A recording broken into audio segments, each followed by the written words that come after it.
ada apa sih di dalam Haji Wada yang mungkin kita pernah dengar khutbahnya Haji Wada juga ya. Kira-kira ada apa saja sih faedah yang bisa bermanfaat buat kita ketika kita ketahui bahwa hajinya Rasulullah SAW itu adalah 1 tahun sebelum beliau wafat ya, Sallallahu Alaihi Wasallam ya, di tahun 10 Hijriah ya, haji. Dan kira-kira apa aja Ustaz? Falyatafaddal masykur ya Ustaz. Masya Allah. Ya, alhamdulillah wassalatu wassalamu ala rasulillah wala haula wala quwata illa billah amma ba'du. Ya, istilah haji wada itu kan kalau secara harfiah haji perpisahan. Perpisahan. Haji perpisahannya Nabi Shallallahu Alaihi Wasallam, haji terakhirnya Nabi sebelum meninggal dunia. Karena pada saat haji pun Nabi sudah menyisipkan kata-kata sinyal bahwa itu adalah haji terakhir beliau. Ya, beliau mengatakan khudhu anni manasikakum la'alli la arakum ba'da amikum hadza. Ya, ketemu lagi. Ambillah tata cara manasik haji dariku, tuntunanku. Karena saya nggak tahu, kata Nabi SAW, apakah saya nanti bisa haji lagi setelah tahun ini apa enggak. Itu kata-kata sinyal Isyarat. Perpisahan gitu ya kan. Iya. Bahwa Nabi SAW ya kayaknya tahun depan udah nggak bisa haji lagi. Karena memang kalau kita lihat dari sejarah juga, memang Nabi SAW itu kan setelah diangkat menjadi Nabi, 13 tahun beliau berdakwah, Ya. kemudian beliau hijrah ke Madinah, itu selama 9 tahun itu belum pernah haji. Baru tahun 9 diwajibkan ibadah haji, itu pun Rasul nggak langsung haji. Ya, kenapa? Karena Rasul masih sibuk dengan banyaknya delegasi-delegasi yang baru masuk Islam, Ya. dan mendakwai mereka, nuntun mereka, tentu itu lebih utama. Yang kedua, Nabi pengen nanti ketika haji itu kota Mekah, Ka'bah betul-betul bersih ya, dari kesyirikan. Makanya beliau utus dulu Abu Bakar, Ali supaya memberikan pengumuman bahwa setelah tahun ini nggak boleh lagi ada orang musyrik yang haji, dan tidak boleh lagi orang yang tawaf sambil telanjang. Karena orang-orang jahiliyah dulu kan modelnya kayak gitu kan. Akhirnya tahun 10 Hijriah Nabi umumkan tentang tekadnya untuk berangkat ibadah haji, sehingga para sahabat langsung berbondong-bondong. Ada sekitar 100.000 para sahabat langsung pengen berangkat haji, menemani dan membersamai Nabi Shallallahu Alaihi Wasallam. Berangkat Nabi Shallallahu Alaihi Wasallam tanggal hari Sabtu saat itu 25 Dzulqa'dah ya, tahun 10 Hijriah, melakukan perjalanan dari Madinah ke Mekah. Yang tentu itu perjalanannya nggak seenak kayak sekarang ya. Nggak kayak kereta lah ya. Iya, kalau sekarang kan kereta cepat 2 jam udah nyampe. 2 jam, iya. Dulu Nabi SAW dari Madinah ke Mekah itu baru nyampe ke Mekah itu 8 hari perjalanan. 1 pekan lebih. 1 pekan lebih. Jadi tanggal 25 hari Sabtu beliau berangkat, nyampe itu hari Ahad 4 Dzulhijjah. Jadi Masya Allah, ini ibrah atau pelajaran penting bagi kita. Sekarang kita dari Indonesia ke Mekah aja tidur lagi. Sambil tidur. Cuman paling 10 jam udah nyampe. Dulu Nabi SAW dari Madinah ke Mekah itu butuh 8 hari. Sampai di Mekah ya, para sahabat melakukan umroh dulu. Kemudian kalau manasik haji itu kan mulai tanggal 8 sampai tanggal 13 ya. Tanggal 8 itu hari Tarwiyah, hari 9 itu hari Arafah, hari 10 itu hari Raya Idul Adha, Haji Akbar, kemudian 11, 12, 13 itu adalah hari-hari tasyrik, ya kan? Kemudian anggaplah Nabi SAW pulang butuh waktu 8 hari lagi, sehingga Nabi SAW bisa kita perkirakan akhir Dzulhijjah udah pulang, masuk tahun 11. Tahun 11 Nabi SAW di awal-awal Rabiul Awal udah jatuh sakit. Sakit parah, pingsan, sehingga tanggal 12 Rabiul Awal hari Senin itu, tanggal 11 Dzulhijjah, Nabi kan meninggal dunia. Sallallahu alaihi wasallam.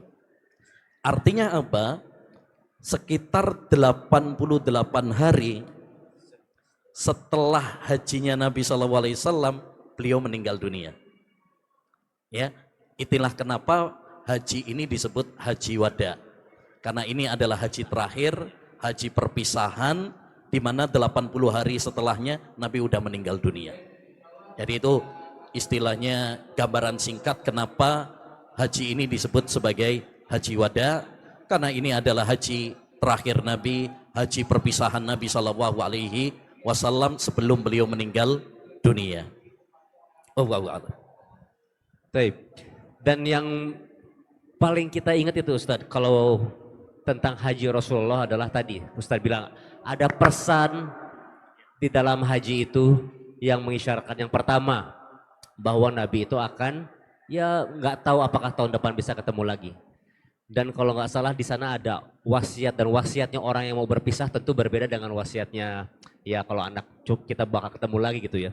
Nah kira-kira Ustadz dalam pesan itu apa sih pesan-pesan yang terdapat dalam khutbah haji wada itu yang bisa kita pegang, yang menjadi apa inti dari itunya Ustadz? Ya, tentu di saat haji Nabi SAW itu beliau banyak memberikan pesan-pesan yang sangat menyentuh, pesan-pesan yang sangat berharga, yang sangat penting ya. Dan ini perlu sekiranya bagi kita untuk mengkajinya, memahaminya, merenunginya baik-baik, dan yang paling penting adalah bagaimana kita mengaplikasikannya dalam kehidupan kita sehari-hari. Ya, karena Nabi itu kan Masya Allah, satu beliau punya mukjizat jawami'ul kalim, yaitu seorang yang bicaranya kata-katanya sedikit tapi daging semuanya. Ya. Yang kedua, pesan-pesan Nabi itu adalah muncul dari lubuk hati yang ikhlas dan penuh cinta dan kasih sayang. Dan yang namanya nasihat, kalau disampaikan dari hati maka akan tembus ke hati. Yang ketiga, Nabi SAW kan menyampaikannya sebagai orang yang mau pamitan. Dan orang kalau menyampaikan ya sebagai kata-kata perpisahan itu biasanya lebih menyentuh. Ya, lebih menyentuh. Makanya kan salah satu wasiat Nabi itu kan sholatlah seperti sholat orang yang pamitan. Ya, demikian juga pesannya para ulama. Kalau puasa, puasalah bayangkan ini adalah puasa terakhir. Karena orang kalau dia sudah menganggap, membayangkan ini adalah pesan terakhir, itu betul-betul sangat mendalam dan menyentuh. Dan yang keempat, Nabi SAW ketika menyampaikan pesan-pesan ini itu penuh dengan gaya bahasa penekanan.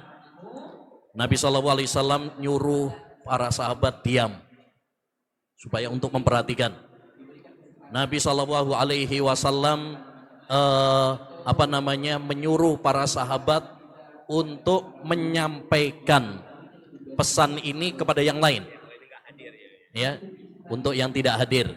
Bahkan sahabat Ali bin Abi Thalib itu disuruh untuk, zaman dulu kan belum ada mic ya.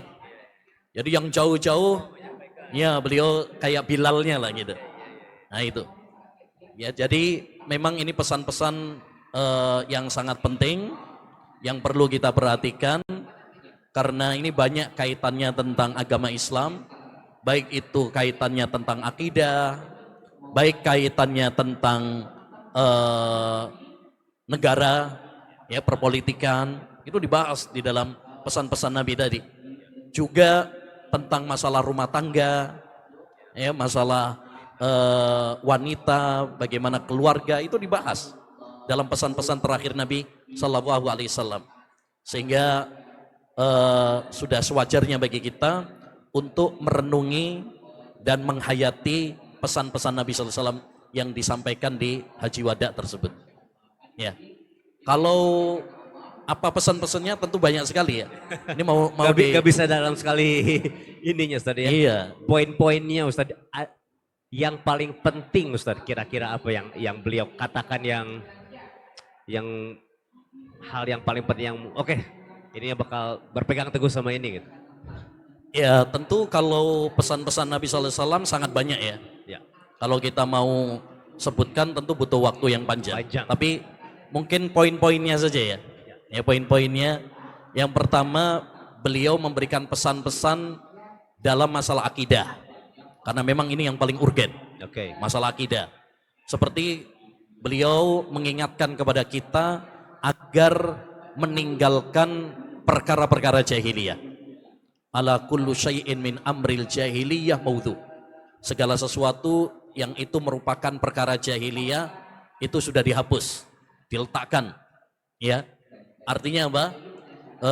Kita harus berbangga dengan agama kita, punya prinsip agama Islam, ya. Jangan ikut-ikutan lagi dengan ajaran-ajaran jahiliyah yang sudah dibatalkan.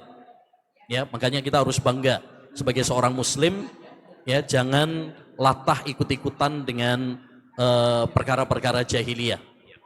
Kata Umar bin Khattab, innana qaumun a'azzana Allahu bil Islam. Kita ini sudah dimuliakan oleh Allah dengan Islam.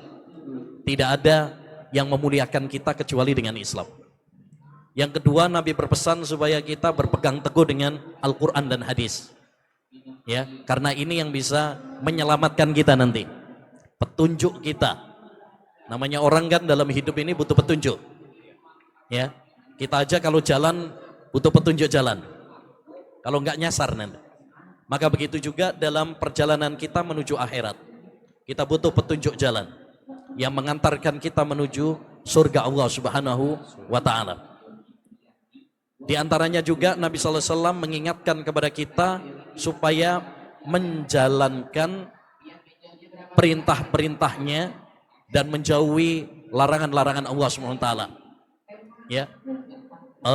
Rasulullah SAW menekankan kepada kita untuk ya bertakwa, untuk sholat 5 waktu, puasa Ramadan, menunaikan zakat dan taat kepada para pemimpin. Kata Nabi, siapa yang melakukan 5 hal ini akan masuk surga. Sebagaimana juga Nabi SAW mengingatkan kepada kita supaya meninggalkan syirik kepada Allah Subhanahu wa taala, membunuh, zina dan mencuri. Ya. Itu artinya apa? Iman itu bukan cuma sekedar retorika, tapi bagaimana kita melaksanakan perintah-perintah Allah Subhanahu wa taala dan menjauhi larangan-larangan Allah Subhanahu wa taala. Jadi kalau kita menjadi mukmin dan muslim yang sejati, ya wujudkan dengan cara melaksanakan perintah-perintahnya dan menjauhi larangan-larangannya. Ini masalah pesan-pesan beliau masalah akidah ini. Ada juga pesan-pesan beliau dalam masalah bisa dibilang kalau bahasa kita politik lah ya, masalah negara. Di mana Nabi sallallahu alaihi wasallam berpesan, inna dima'akum wa amwalakum wa a'radakum haramun alaikum. Sungguhnya nyawa kalian, harta kalian, kehormatan kalian haram bagi kalian. Makanya kita harus menjaga stabilitas negara kita. Jangan ada pembunuhan, jangan ada ya pencurian, penjarahan seperti yang kemarin akhir-akhir Agustus kemarin ya. Yeah. Banyak penjarahan, banyak pembakaran, pembunuhan. Ini dilarang di dalam agama Islam. Bahkan itu ditegaskan oleh Nabi di akhir-akhir ya pesan dalam Hajatul Wada. Begitu juga yang ditekankan oleh Nabi SAW adalah agar kita taat kepada pemimpin. Bahkan kata Nabi, in ummira alaikum abdun mujadda aswad fasma'u wa ati'u. Kalau yang mimpin kalian itu adalah ya budak, yang mimpin kalian adalah eh, apa budak yang hitam keriting, dengarkan dan taati. Makanya ini Masya Allah pesan yang sangat penting.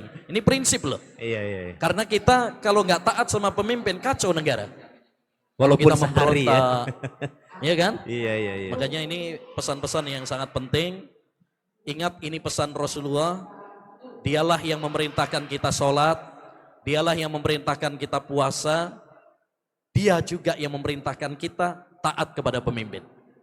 Jangan sampai kita ikut sama Nabi dalam masalah sholat, ikut Nabi dalam masalah puasa, tapi nggak ikut Nabi dalam masalah Pemimpin. ya taat kepada pemimpin. Padahal ini satu paket.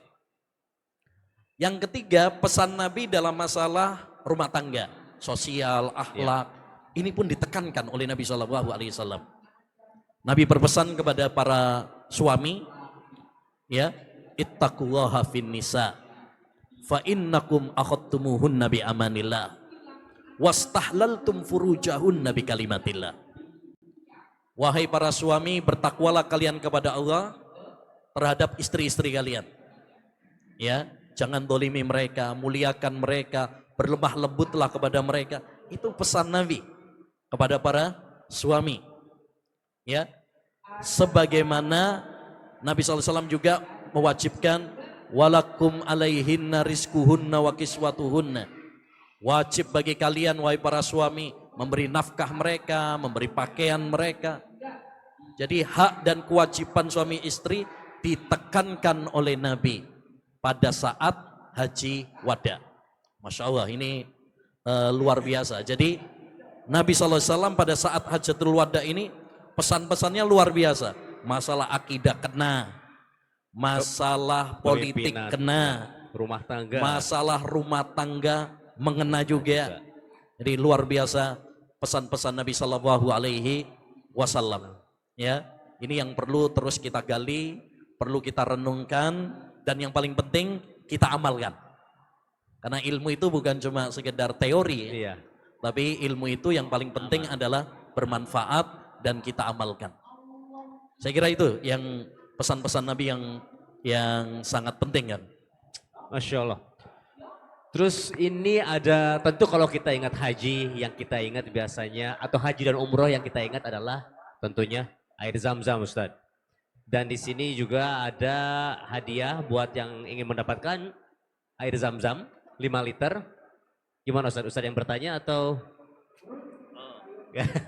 Nanti akan ada pertanyaan, satu buat ikhwan, satu buat akhwat. Sebelum kita melanjutkan lagi nanti talk show-nya, kita supaya menarik juga, supaya teman-teman tambah fokus, silakan. Yang bisa menjawab, angkat tangan.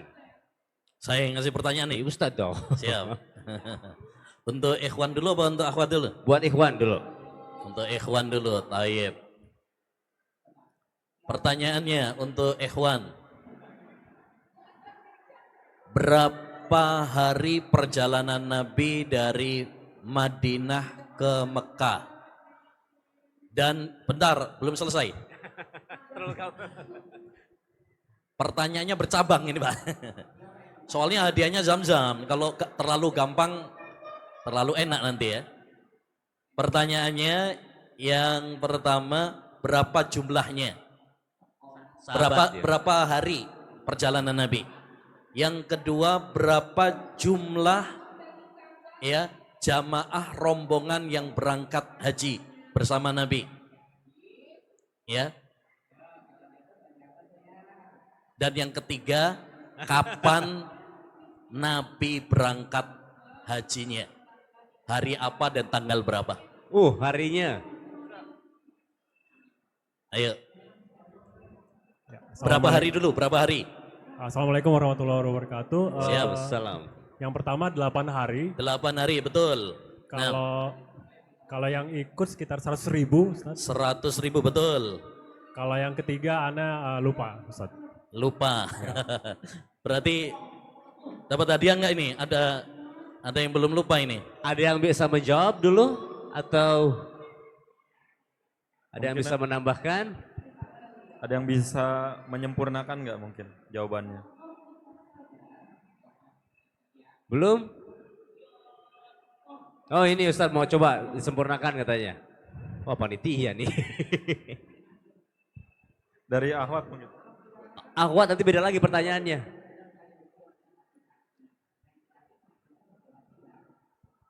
Oh, Bismillahirrahmanirrahim. Ya, Yang pertama 8 hari, 8 hari betul. jumlah jamaahnya kurang lebih 100.000. 100.000 betul. Keberangkatan di tanggal 25 Zulqa'dah. Tahun Itu yang saya lupa. Taib. Hari. Lupa juga Ustaz. Taib. Hampir aja. 1 tahun sebelum wafat Nabi Ustadz ya. Kalau tahu tanggal wafatnya, tahunnya. Hari apa dan tanggal berapa? Bismillah, Assalamualaikum warahmatullahi wabarakatuh.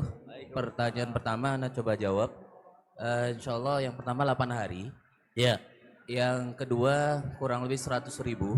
ya.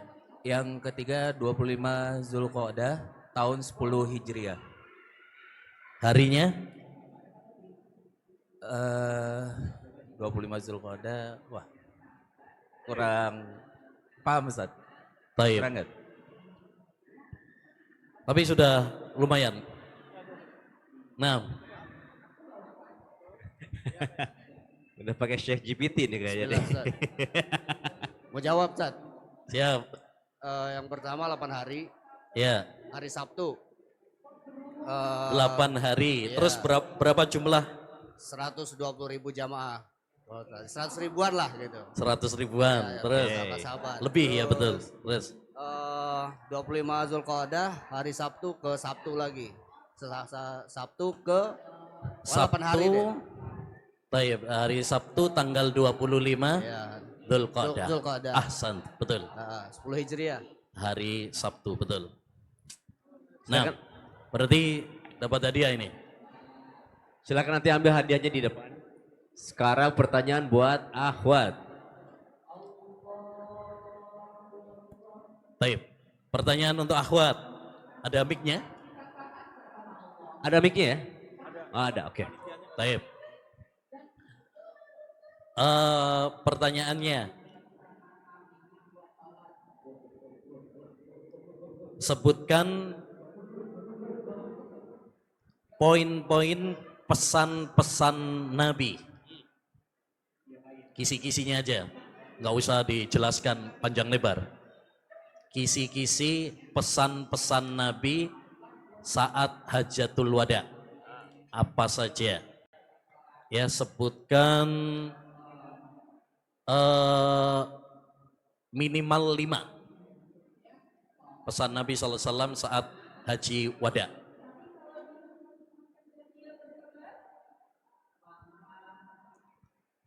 Akhwat, ada yang bisa? Ada? Ada dari panitia Ahwat mungkin? Ada yang bisa jawab? Mic-nya tolong dibuka.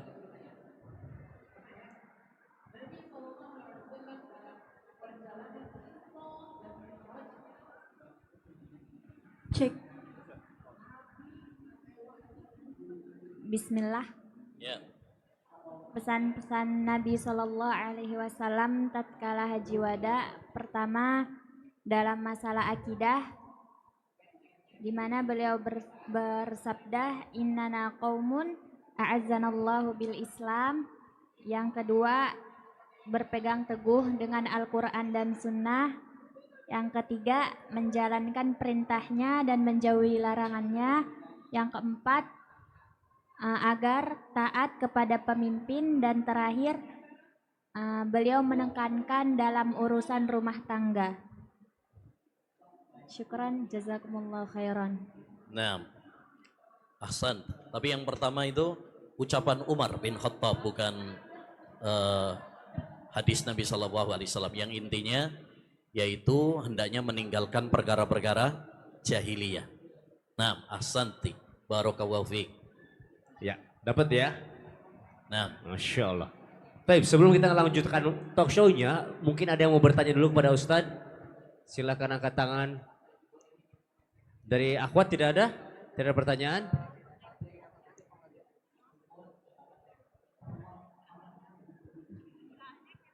Baik. Ustadz, seperti kita ketahui, kalau nggak salah itu pada saat itu juga sebelum khutbah itu turun tentang ayat tentang kesempurnaan Islam itu ya. Iya. Namun zaman sekarang, wallahu alam ya, masih banyak yang meragukan, bahkan dari orang Islam sendiri ya, yang anak kenal, meragukan sempurna, iya, tapi sempurnanya dari segi apa gitu. Bahkan sebagian dari mereka juga masih merasa ya ada hal-hal yang menurut mereka nggak sempurna. Jadi secara eksplisit ketika ayat itu turun itu ngebahas tentang apa? Sempurnanya dalam segi apanya, Ustaz? Iya. Betul. Jadi pada saat Haji Wada, saat Rasulullah SAW sedang wukuf di Arafah, saat itu hari Jumat sore, itu turun ayat Al-Quran surat Al-Ma'idah ayat 3, Al-yawma akmaltu lakum dinakum wa atmamtu alaikum nikmati wa raditu lakumul Islam dina. Pada hari ini telah aku sempurnakan agama kalian, yaitu agama Islam. Aku sempurnakan nikmatku atas kalian dan aku ridho Islam sebagai agama kalian. Ini ayat ini turun pada saat tadi Nabi SAW sedang wukuf di Arafah hari Jumat sore hari. Ini sebagaimana dikatakan oleh Umar bin Khattab, yang tentunya Umar itu orang yang sangat dekat sama Nabi, tahu kapan ayat itu turun kepada Nabi SAW. Ya, di saat ada sebagian orang-orang Yahudi mengatakan, wahai Umar, andaikan sebuah ayat dalam kitab kalian, andaikan ayat tersebut diturunkan kepada kami orang Yahudi, kami akan jadikan hari turunnya ayat tersebut sebagai hari perayaan. Ya, ternyata kata Umar, saya tahu kapan ayat itu diturunkan, yaitu diturunkan saat Nabi sedang wukuf di Arafah pada hari Jumat sore. Ya, ayat ini menunjukkan kepada kita Islam itu adalah agama yang sempurna, komplit, lengkap. Ya, tidak ada satu permasalahan pun yang dibutuhkan oleh umat manusia kecuali ya Islam sudah membahasnya. Baik masalah akidah, baik masalah ibadah, baik masalah rumah tangga, masalah ekonomi, masalah politik, masalah akhlak sosial, masalah kesehatan. Pokoknya semua permasalahan sudah dijelaskan di dalam agama Islam, baik dalam Al-Quran maupun di dalam hadis Nabi SAW. Ya, karena Islam itu dia membahas secara kaidah. Jadi kalau dikatakan apakah lengkapnya itu dari sisi mana? Lengkapnya dengan meletakkan dan menjelaskan kaidah-kaidah. Saya ambil contoh, misalkan masalah makanan, misalkan. Tentu di zaman Nabi SAW nggak ada dong soto, kopi, teh, Iya. Misalkan ya pizza dan sebagainya, belum ada, bala-bala belum ada ya Kang, belum ada di zaman Nabi SAW. Tapi Islam itu sempurna dengan meletakkan kaidah. Hukum asal semua makanan dan minuman itu halal. Pakai satu kaidah itu saja, kita sudah langsung bisa mengetahui hukum semua makanan dan minuman. Walaupun nggak ada di zaman Nabi SAW. Sekarang misalkan bala-bala nggak ada di zaman Nabi SAW. Kopi nggak ada di zaman Nabi. Tapi kita bisa tahu ya apa hukumnya dengan kaidah tadi. Hukum asal masalah makanan dan minuman adalah halal. Boleh. Tidak boleh kita mengharamkan, tidak boleh kita melarang, kecuali kalau ada dalilnya. Nah inilah contoh kesempurnaan agama Islam. Islam sempurna itu bukan bahas satu persatu. Ya, bala-bala halal, kerupuk halal, soto halal. Kalau satu persatu kapan selesainya ya kan? Nah, tapi Islam itu sempurna dengan memberikan kaidah. Dan itu ditegaskan oleh Nabi saat khutbah di Arafah. Ya, ketika beliau mengatakan kepada para sahabat setelah khutbah Nabi mengatakan kepada sahabat, wa antum tus'aluna anni fama antum qailun. Kalian wahai sahabat akan ditanya tentang saya. Apa jawaban kalian kira-kira? Ya, kata para sahabat, qalu nashhadu annaka qad ballaghta wa nasahta wa addaita. Kami menjadi saksi wahai Rasul bahwa kamu telah menjelaskan semua agama Islam ini. Semua permasalahan yang kami butuhkan kamu sudah menjelaskan. Bahkan masalah adab BAB saja dijelasin sama Nabi sallallahu alaihi wasallam. Luar biasa. Ya, jadi nggak ada satu permasalahan pun yang nggak dijelasin sama Nabi sallallahu alaihi wasallam. Makanya ada athar dari sahabat Abu Dzar Al-Ghifari dalam riwayat At-Tabarani, beliau mengatakan tarakana Rasulullah sallallahu alaihi wasallam wa ma ta'irun yuqallibu janahai illa wa huwa yadhkuru lana minhu ilma. Rasulullah wafat meninggalkan kami dan tidak ada satu burung pun yang mengepakkan sayapnya kecuali Rasulullah telah menjelaskan ilmunya kepada kami. Jadi itu salah satu pelajaran penting juga dari haji wada Rasulullah SAW, bahwa Islam ini sempurna. Islam ini paket komplit, paket lengkap. Sehingga jangan sampai ada lagi orang-orang yang bikin aturan-aturan baru, perkara-perkara bid'ah yang tidak ada ajarannya dari Nabi sallallahu alaihi wasallam dan para sahabatnya. Ya. Menarik, di saat haji wada juga Rasulullah sallallahu alaihi wasallam pernah mengatakan, ana faratukum alal haud. Saya mendahului kalian di telaga. Aku tunggu kalian wahai umatku di telaga.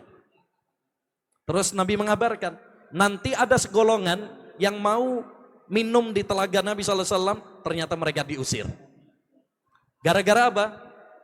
Ya, innaka la tadri ma ahdasu ba'dak. Kamu wahai Nabi nggak tahu apa yang mereka lakukan dari perbuatan-perbuatan baru yang tidak kamu ajarkan setelah kamu meninggal dunia. Ini menunjukkan bahwasanya kita harus mencukupkan dengan ajaran Islam. Tuntunan Rasulullah, nggak perlu kreasi-kreasi baru kalau masalah agama. Kalau masalah jajan, masalah makanan, silakan. Ya, mau makan bubur diaduk atau enggak diaduk, silakan. Ya kan?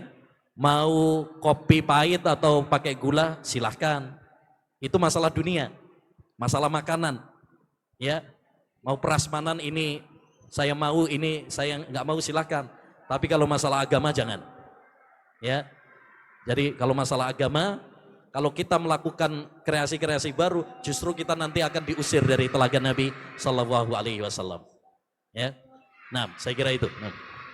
Baik, tentunya dengan kita membahas tentang haji wada, tentunya juga teman-teman di sini terinspirasi, bukan terinspirasi sih, lebih tentunya pengen dong haji. Buat teman-teman di sini siapa yang belum haji? Semoga Allah mudahkan karena ada hadiah nanti. Tapi tentunya bukan haji. Ustadz, mungkin bisa berikan sedikit fadilah ya. Di antara rukun Islam adalah tadi berhaji gitu ya. Walaupun sekali seumur hidup. Kira-kira dengan seseorang itu berangkat haji, atau pernah dengar juga ada sebuah pahala yang bisa didapatkan seperti haji bersama Nabi atau umroh ya, umroh bersama Nabi ya.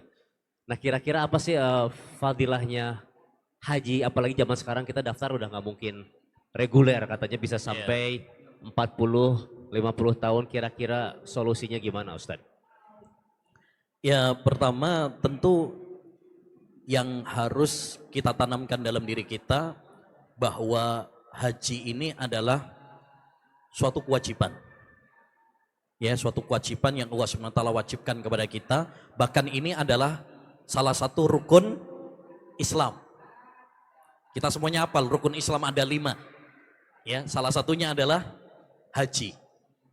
Ya, semuanya kita sepakat bahwasanya haji itu adalah suatu kewajiban.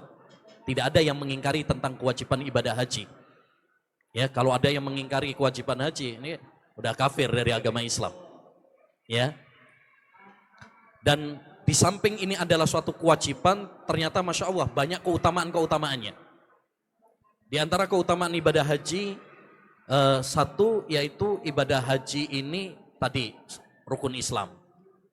Yang kedua, menjadi jamaah haji atau jamaah umroh itu berarti kita adalah tamu-tamu undangan Allah Subhanahu wa taala. Al-hujjaj wal umar wafduwa da'ahum fa'ajabu.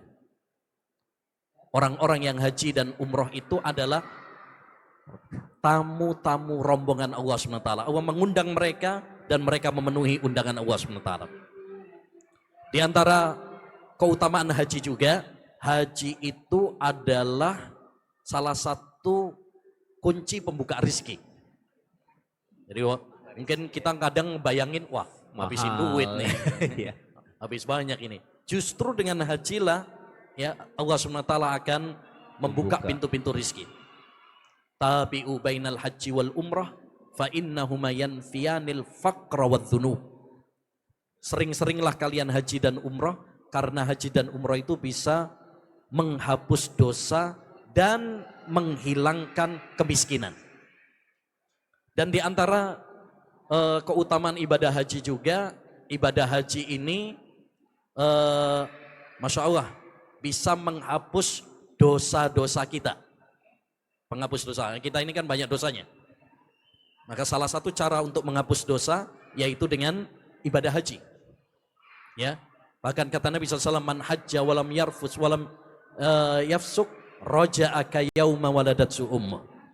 Siapa yang haji dengan haji yang mabrur, tidak mengucapkan ucapan yang kotor, tidak melakukan kefasikan, maka pulang dari haji dia seperti jabang bayi yang baru dilahirkan oleh ibunya, yakni bersih dari dosa. Ya, bersih dari dosa. Oleh karenanya, karena ibadah haji ini adalah kewajiban dan memiliki banyak keutamaan, maka tentunya setiap muslim dan muslimah harus punya, yang pertama adalah niat dan tekad.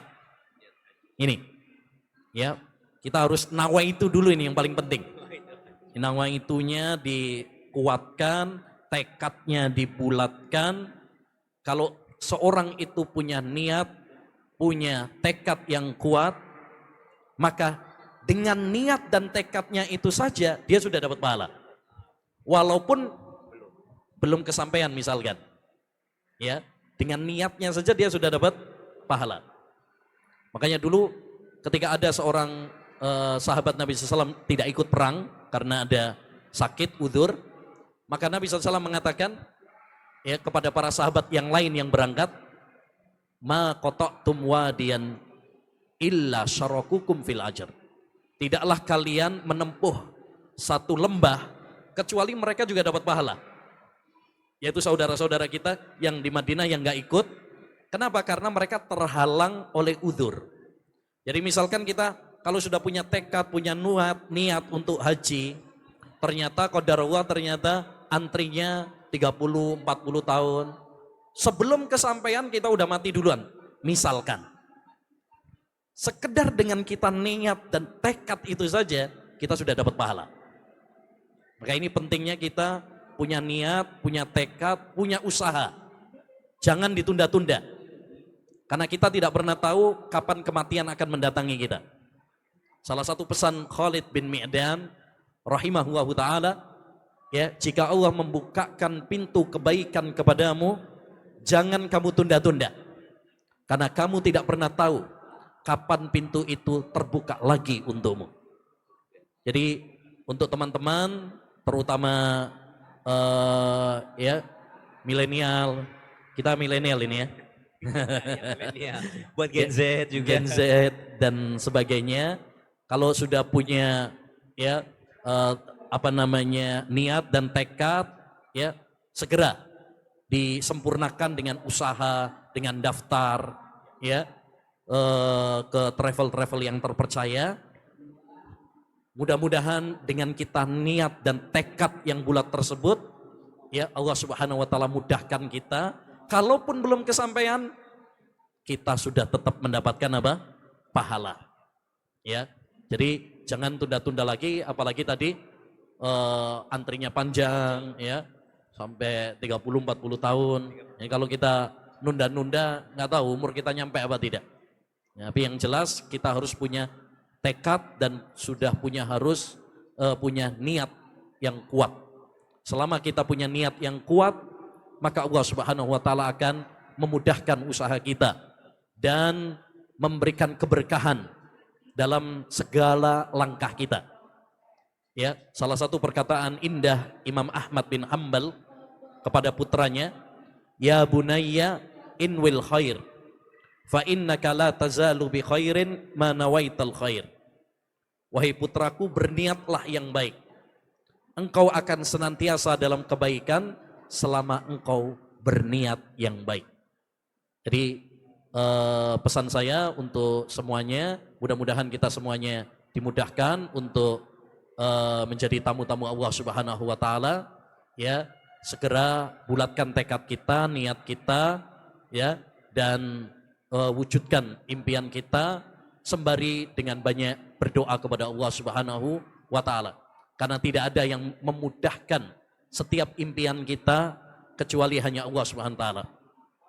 Pelajaran penting dari kasus batalnya keluarnya visa haji furoda tahun kemarin adalah bahwa ya, haji itu adalah panggilan dari Allah Subhanahu wa taala. Walaupun Anda kaya, kalau belum waktunya dipanggil oleh Allah Subhanahu wa taala, belum berangkat juga. Ya, tapi kalau sudah saatnya Allah Subhanahu wa taala memanggil, tidak ada yang susah bagi Allah Subhanahu wa taala. Wallahu a'lam. Insyaallah, benar sekali ya kata Ustadz, ketika uang banyak, usaha ada, ternyata nggak diundang. Sedangkan waktu corona pada saat itu ada aja orang yang bisa haji yang di tahun kedua corona itu Ustadz ya. Ya. Itu memang rezekinya dianya aja ya, sepi. Ya. Baik, teman-teman masih ada mau bertanya? Silahkan. Kalau dari akhwat ada yang mau bertanya, karena ini ada hadiah lagi nih. Silahkan ada yang mau bertanya, atau Ustadz lagi yang ngasih pertanyaan nanti. Ada 2 hadiah, buat ikhwan 1 dan buat akhwat 1, dan ini hadiahnya langsung dari Ustadz. Jadi pertanyaannya pun juga langsung dari Ustadz. Fadhal Ustadz. Gimana? Ada pertanyaan, iya, hadiah Ustadz. Pertanyaannya. Apa ya pertanyaannya? Pertanyaannya,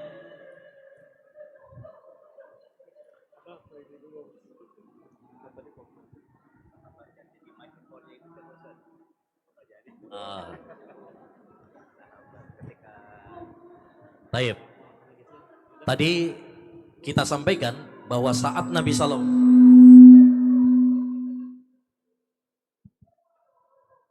Nabi Sallallahu Alaihi Wasallam menyampaikan pesan-pesan kepada para sahabat yang berangkat haji, tentu itu jumlahnya sangat banyak dan waktu itu belum ada mikrofon ya, belum ada mikrofon. Tapi Nabi Sallallahu Alaihi Wasallam menyuruh seorang sahabat supaya menyampaikan pesan-pesan beliau kepada jamaah yang jauh, yang nggak dengar. Nah, pertanyaannya, siapa yang tahu nama sahabat tersebut yang diperintah oleh Nabi untuk jadi Bilalnya lah sekarang, ya, atau mikrofonnya menyambung pesan Nabi? Mana ini? Ini dulu kayaknya, yang paling dekat. Nama bapak dan kakeknya juga ya Ustadz ya? Hah? Nama bapak dan kakeknya juga. Afwan Ustadz, izin menjawab. Siap. Sahabatnya Ali bin Abi Thalib.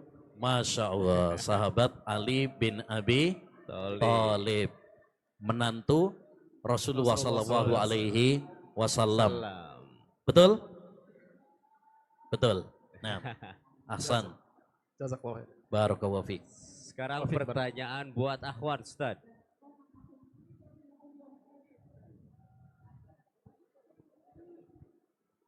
Apa ya? Oh iya. Siap, akhwat.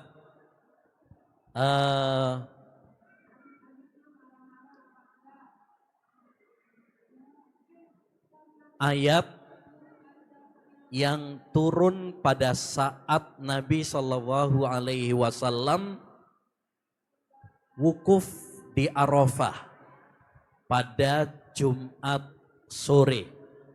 Bismillah. Pertanyaannya? Belum selesai pertanyaannya. Pertanyaannya, bacakan ayat tersebut beserta terjemahannya. Surat Al-Maidah ayat 3. Al-Maidah ayat 3. Bunyinya.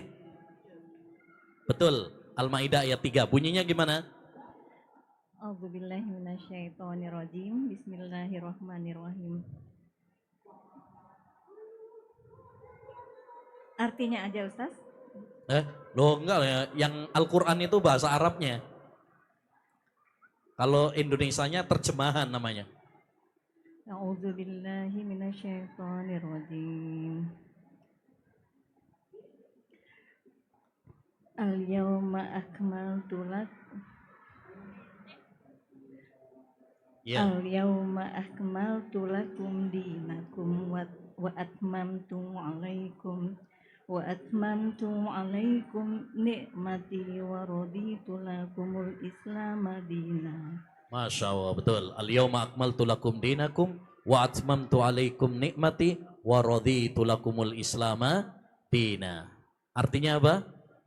Pada hari ini telah kusempurnakan untuk kamu agamamu, Ya. dan telah kucukupkan kepadamu nikmatku, dan telah kuridhoi Islam itu jadi agama bagimu. Masya Allah, ahsanti barakallahu fi. Ya, layak dapat pahala. Amin. Dapat hadiah. Ya. Dapat pahala juga insya Allah. Baik. Ustadz, tanpa terasa ini sudah mau masuki penghujung nih, bentar lagi nih. Kalau masih ada yang mau bertanya silahkan, atau ada di WhatsApp atau di SMS dari Oh, ada yang mau bertanya Ustadz. Fadhal.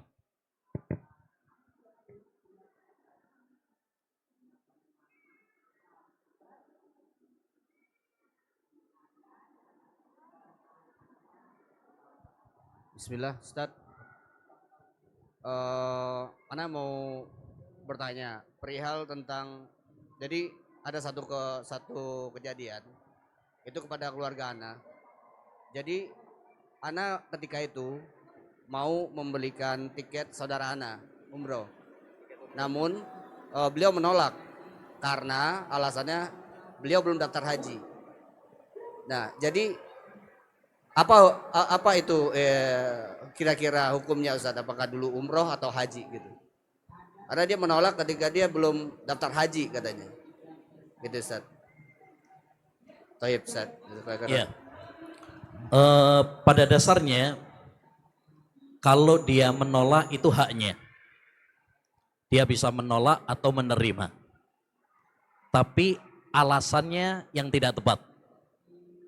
Ya, kalau dia misalkan beralasan yang lain, misalkan saya nggak enak nih, saya mampu sendiri, saya mau berangkat sendirilah, saya nggak mau misalkan dari pemberian orang lain, itu malah lebih tepat alasannya. Tapi kalau misalkan alasannya saya belum haji, jadi nggak mau menerima untuk umroh, maka ini alasan yang tidak tepat. Karena apa? Karena tidak ada larangan umroh ya bagi yang belum haji. Bahkan dulu Rasulullah SAW melakukan beberapa kali umrah sebelum menunaikan ibadah haji. Ya, Rasulullah SAW ada sekitar kalau tidak salah 3 kali berangkat umrah sebelum beliau berangkat haji. Ya, itu menunjukkan bahwasanya apa? Boleh orang itu untuk berangkat umrah walaupun dia belum pernah haji. Ya. Karena umroh itu pada dasarnya adalah haji kecil. Haji kecil. Justru dengan dia menunaikan ibadah umroh itu bisa menjadi muqaddimah. Muqaddimah itu pengantar gitu ya. Oh, sekarang dia menunaikan ibadah umroh ya, sambil berdoa, sambil latihan. Siapa tahu dengan dia sekarang menunaikan ibadah umroh nanti dimudahkan oleh Allah Subhanahu wa taala untuk menunaikan ibadah haji. Jadi sebenarnya kalau dia menolak itu haknya dia. Karena orang kan kalau diberi itu dia punya hak menerima atau menolak. Tapi yang jelas alasannya kurang tepat. Ya. Karena alasan tadi seakan menunjukkan bahwa tidak boleh orang itu umroh kalau dia belum berangkat haji. Padahal itu tidak benar. Ya, tidak benar. Kenapa? Karena Nabi SAW pun berangkat umroh sebelum beliau menunaikan ibadah haji. Bahkan beberapa kali Nabi umroh sebelum ibadah haji. Artinya itu adalah sesuatu yang diperbolehkan. Siapa yang melarang justru dialah yang dituntut untuk mendatangkan dalil. Jadi kalau ada dia alasannya seperti itu, tanya aja, emang nggak boleh kalau umroh dulu sebelum haji? Kalau dia bilang nggak boleh, mana dalilnya? Ya, mana dalilnya? Agama ini berdasarkan dalil, bukan dengan perasaan. Bukan dengan perasaan. Jadi kalau dia beralasan seperti itu tidak tepat. Tapi kalau misalkan dia menolak, tapi punya alasan-alasan yang lain seperti tadi misalkan, saya nggak enak, saya mampu kok sendiri, saya mau berangkat umroh tapi pakai uang saya sendiri, ya itu lebih mulia. Ya, lebih mulia dan itu haknya dia untuk menolak dan menerima. Karena kan kadang-kadang ada orang itu tidak enak kalau berangkat dengan uang pemberian orang. Ada perasaan beban di hatinya. Maka dia boleh untuk menolak. Ya, tapi kalau seandainya alasannya seperti yang tadi disampaikan, lah itu yang alasannya yang tidak tepat. Wallahu a'lam.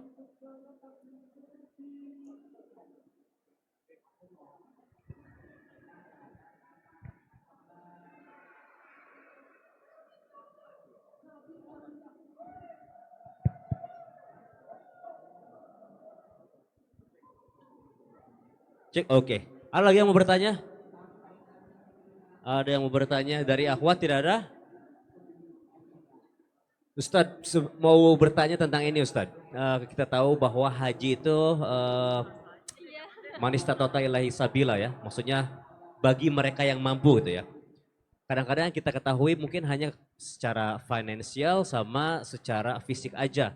Namun sekarang itu kan untuk berangkat haji itu banyak sekali hal-hal yang di luar kemampuan kita ya, mulai dari ya visanya juga, menu perjalanan ke sananya. Nah kira-kira makna semampunya kamu itu sekarang seperti apa? Apakah tetap beda atau sekarang tetap kita juga harus pengen hajinya tentu dengan jalur yang resmi gitu Ustaz? Gimana Ustaz? Ini agak sensitif tapi Masya Allah.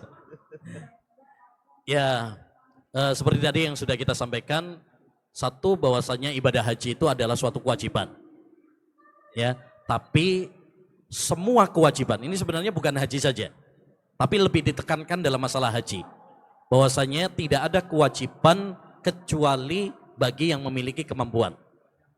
Makanya di antara kaidah fikih yang disebutkan oleh para ulama, la wajiba ma'al ajzi. Tidak ada kewajiban kalau seorang itu tidak memiliki kemampuan. Sebagaimana Allah berfirman, fattaqullaha mastata'tum. Bertakwalah kepada Allah semampu kalian. La yukallifu nafsan illa wus'aha.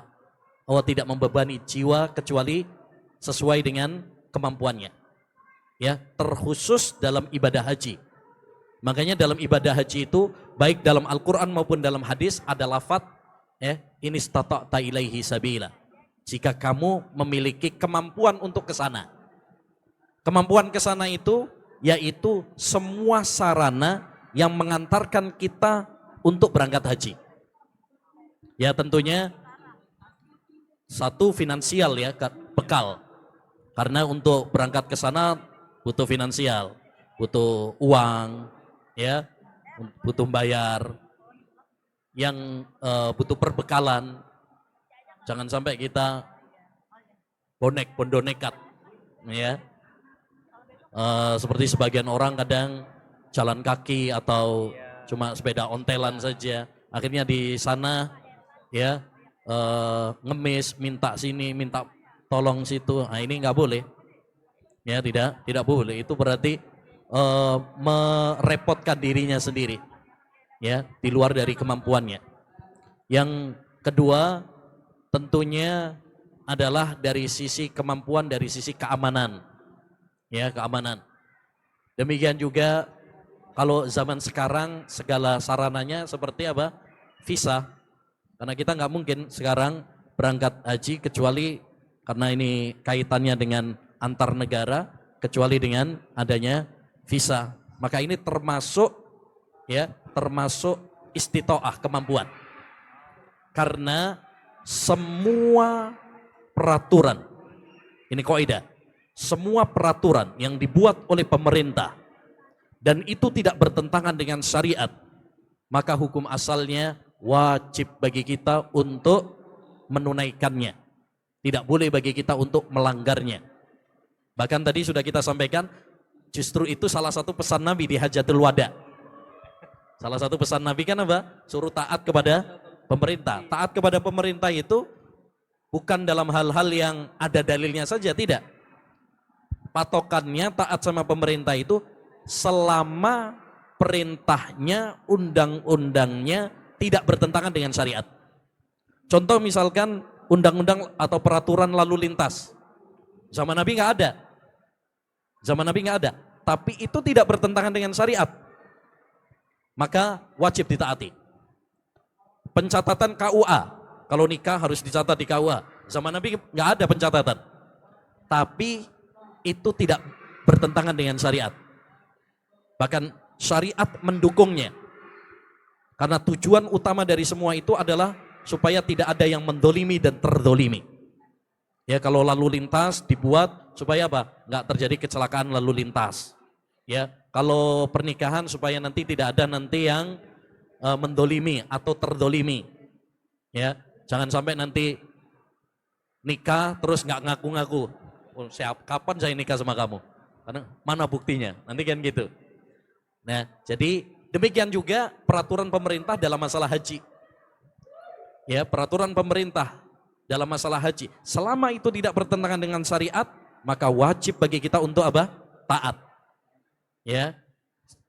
Bahkan para ulama Ahlus Sunnah wal Jamaah menyebutkan hal ini dalam kitab-kitab akidah. Menyebutkan hal ini dalam hal akidah. Bahwasanya haji, jihad itu ya ma'a al-imam al-bar baron kanu au fujara. Baik pemimpinnya tersebut adalah pemimpin yang adil atau bahkan kalau pemimpinnya zalim sekalipun. Kenapa? Karena untuk haji, untuk jihad ini nggak bisa sendiri-sendiri. Harus ada yang memimpin, mengatur. Karena kalau masing-masing sendiri-sendiri yang terjadi adalah kekacauan. Jadi intinya segala sarana yang mengantarkan kita untuk ibadah haji, maka itu termasuk istitoah juga. Ya, termasuk istitoah juga. Karena kaidahnya al-wasail laha ahkamul maqasid. Sarana itu mengikuti tujuannya. Kita nggak mungkin haji kecuali misalkan naik pesawat atau naik kapal misalkan. Berarti naik pesawatnya atau naik kapalnya itu wajib. Kita nggak mungkin bisa nyampe ke sana kecuali misalkan dengan terbitnya visa. Berarti itu termasuk kemampuan yang disyaratkan. Termasuk bagi wanita, salah satu kemampuannya adalah didampingi oleh mahram. Karena wanita tidak boleh melakukan safar kecuali apabila dengan mahramnya. Ya, kata Nabi alaihi salatu wassalam, la tahillu limra'atin antusafira illa ma'adhi mahram. Tidak halal bagi seorang wanita untuk melakukan safar kecuali apabila didampingi oleh mahramnya. Dan tentu umroh atau haji itu jarak safar. Ya.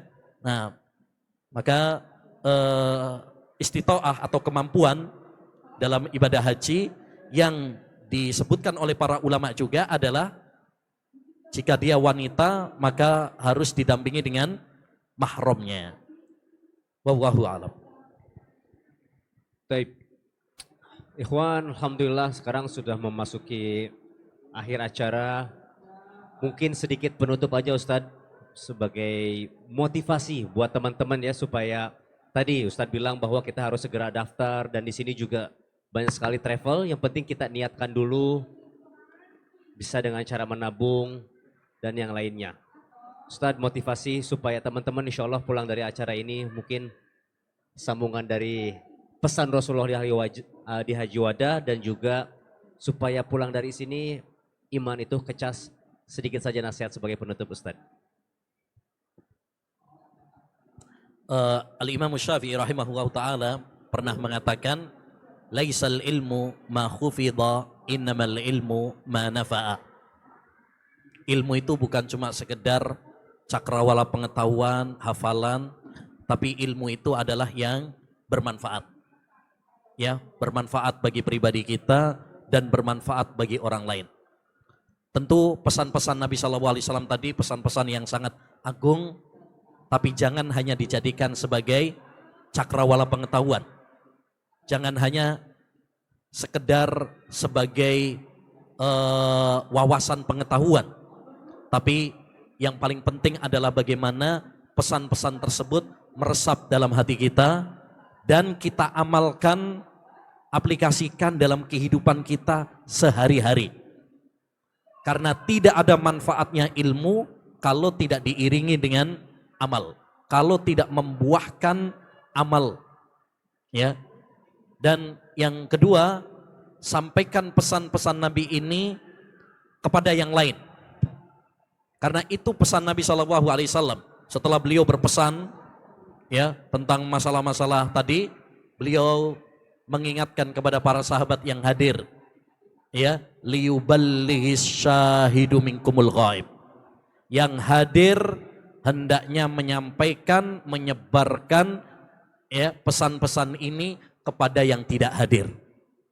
Oleh karenanya, ayyuhal ikhwah rahimani wa rahimakumullah, mari kita semangat belajar ilmu agama dan mari kita amalkan apa yang telah kita pelajari dan mari kita sebarkan ilmu yang kita dapatkan. Ya, kita tidak pernah tahu, siapa tahu satu faedah, satu ilmu yang kita sebarkan menjadi pintu pahala yang membukakan untuk kita surga Allah Subhanahu wa taala. Saya kira itu yang bisa disampaikan tentang pesan-pesan Nabi SAW di Haji Wada. Kurang lebihnya mohon maaf ya. Ya, banyak kekurangannya.